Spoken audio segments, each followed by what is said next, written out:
स्वर्णकार समाज में पिछले कुछ समय से देखा जा रहा है कि शादी के बाद रिश्ते टूटने के मामले कुछ अधिक ही सामने आ रहे हैं। कई बार इन टूटते रिश्तों पर गहन विचार किया गया कि समाज में इस प्रकार के मामले क्यों बढ़ रहे हैं। शादी के बाद छोटी छोटी बातों से शुरू होने वाले ये मामले कई बार इस कदर बढ़ जाते हैं कि मामला समाज की जाजम तक पहुंच जाता है या फिर अदालत तक पहुंच जाता है। अपनी ईगो में कुछ लोग अपने ही बच्चों के भविष्य को दांव पर लगा देते हैं। लेकिन क्या है इन सब के पीछे का सच? क्यों आती है ऐसी नौबत कि मामला इस कदर बिगड़ जाता है? पुराने समय में लोग अपनी मिली-जुली रिश्तेदारी में रिश्ता इसीलिए करते थे कि वहां लड़का या लड़की के परिवार पर रिश्तेदारी का दबाव होता था, लेकिन जहां अभिभावक बच्चों की शिक्षा को लेकर चिंतित हुआ और उसने अपने बच्चों को उच्च शिक्षा दिलवाई, उसके बाद आती है रिश्तों की परेशानियां।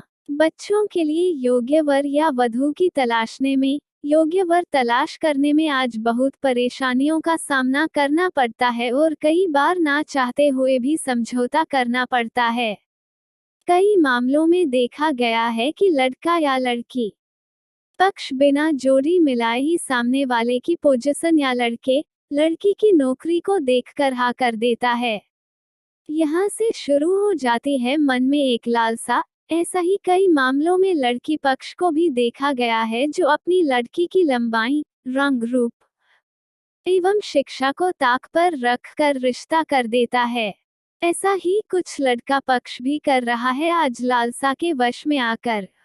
लेकिन शुरू यही से होती है, फिर खुर्द खुर्द जो धीरे धीरे विशाल रूप ले लेती है।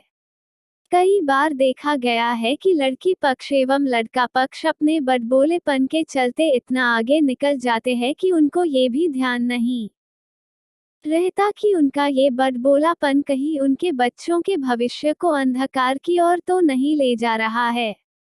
दिखावे की इस दुनिया में इतना दिखावा किया जाता है ये सोचकर कि लोग इनके द्वारा शादी ब्याह में किया गया खर्चा एवं बुक किया गया फार्म हाउस को लोग याद रखेंगे। वो भूल जाते हैं कि कोई याद नहीं रखता कुछ ही। 2 दिन चर्चा होती है, तीसरे दिन सब भूल जाते हैं कि शादी में क्या दिया और क्या किया। इन सब से बेखबर होकर वे अपने पैसों के दम पर अधिक दिखावे में फंस जाते हैं जो कुछ समय बाद उनके बच्चों के लिए घातक सिद्ध हो जाता है।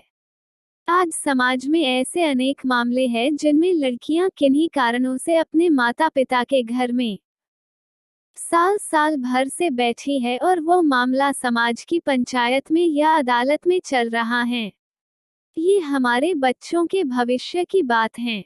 इन सब मामलों को ध्यान में रखते हुए सभी सामाजिक संस्थाओं मिलजुल कर ऐसे सामाजिक मामलों में बैठक कर आपसी विचार विमर्श कर इन मामलों को हल करना चाहिए। कोई भी माता पिता अपनी बेटी या अपने बेटे की शादी बड़े चाव से करता है और जब शादी करता है, जब अपने सभी देवी देवताओं को मनाता है और भगवान से दुआ करता है कि उनके बच्चों का भविष्य सुखमय हो। लेकिन कई मामलों में देखा गया है कि दिखावा और बड़बोलापन उनके बच्चों के जीवन को बर्बाद कर देता है। नांगलोई दिल्ली के पूर्व प्रधान श्री मीनाराम सेठा इस प्रकार के मामलों को गंभीरता से लेते हैं तथा आपसी सलाह मशवरा कर उन मामलों को हल करने में पूरा सहयोग देते हैं। ऐसे कई मामलों में हम भी उनके सहयोगी रहे हैं। उनकी सूझबूझ एवं उनका सुलझापन इस तरह के मामले देखा है, बहुत बारीकी से इस तरह के मामलों को निपटाते हैं। वहीं नांगलोई दिल्ली के पूर्व प्रधान धर्मवीर वर्मा भी इस तरह के कार्यों को आज भी प्राथमिकता से हल करने में अपना पूर्ण योगदान देते हैं। सामाजिक संस्थाओं को चाहिए इस तरह के मामलों को गंभीरता से ले और उन्हें आपसी सलाह मशवरे से दोनों पक्षों को आपस में बिठाकर हल करवाने का प्रयास करे। सामाजिक तौर पर इस प्रकार के मामलों में संयुक्त होकर काम करे और बच्चों के भविष्य को ध्यान में रखते हुए उचित फैसला ले, क्योंकि आज एक बार शादी करने में ही लड़की या लड़का पक्ष पूरी तरह टूट जाता है। इस तरह के मामले में हम न तो लड़की पक्ष को दोष दे रहे हैं न ही लड़का पक्ष को दोष दे रहे हैं। ये समय का खेल है और जब थोड़ा समय खराब आता है तो इस तरह के मामले बिगड़ते जाते हैं, इसलिए दोनों पक्षों को चाहिए कि शांति बनाए और आराम से सूझबूझ से इन समस्याओं को हल करने का प्रयास करें। ऐसी स्थिति में दूसरी शादी करने के बारे में तो सोचकर ही डर लगता है। आज के हालातों में एक बार शादी करना ही कठिन काम है, फिर दूसरी की सोचना तो बहुत दूर की बात है। हम जब संयुक्त होकर काम करेंगे तभी समाज संगठित होकर कोई उचित निर्णय ले सकता है।